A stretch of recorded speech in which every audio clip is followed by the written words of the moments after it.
Hello guys, പോക്കറി വ്ളോഗ്സിലേക്ക് എല്ലാവർക്കും സ്വാഗതം. ഇന്ന് നമുക്ക് ഉണ്ടാക്കാൻ പോകുന്ന റെസിപ്പി എന്ന് വെച്ചാൽ ബ്രെഡ് ടോസ്റ്റ് ചെയ്താണ്. വളരെ സിമ്പിളായിട്ടുള്ള റെസിപ്പിയാണ്, നമുക്ക് എല്ലാവർക്കും ട്രൈ ചെയ്യാൻ പറ്റുന്ന റെസിപ്പിയാണ്. ഇതിനാവശ്യമായിട്ടുള്ള സാധനങ്ങളെന്ന് പറയുന്നത് ഓണിയൻ. അത് നമ്മളെ വീട്ടിലെല്ലായിടത്തും ഉണ്ടാകുന്ന, എപ്പോഴും കറി നമുക്ക് വീട്ടിലെപ്പോഴും ഡിഷ് വയ്ക്കുന്ന വീടുകളിലെല്ലായിടത്തും ഉണ്ടാകുന്ന ഓണിയൻ ആൻഡ് ടൊമാറ്റോ, എഗ്ഗ്.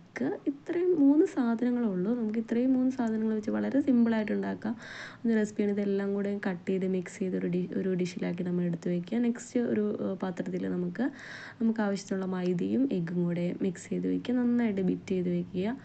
അതിനുശേഷം നമുക്ക് ബ്രെഡ് എടുക്കുക. ബ്രെഡ് നമുക്ക് ആവശ്യത്തിനനുസരിച്ച്, നമുക്ക് ഇഷ്ടത്തിനനുസരിച്ച്, നമ്മുടെ ഷേപ്പിനനുസരിച്ച് നമുക്ക് ബ്രെഡ് എടുക്കുക, കട്ട് ചെയ്ത് വെക്കുക. ആ ബ്രെഡിലേക്ക് നമ്മൾ മിക്സ് വെച്ചിരിക്കുന്ന നെക്സ്റ്റ് സ്റ്റെപ്പ് നമ്മൾ ഓൾറെഡി മിക്സ് ചെയ്തിരിക്കുന്ന മൈദയുടെ സൊല്യൂഷൻ, മൈദയും എഗ്ഗും കൂടെ മിക്സ് ചെയ്ത സൊല്യൂഷനിലേക്ക് നമ്മുടെ ബ്രെഡ് ഒന്ന് മുക്കിയെടുക്കുക. ദെൻ ടോസ്റ്റ് ചെയ്തെടുക്കുക. ഇത്രയും വളരെ സിമ്പിൾ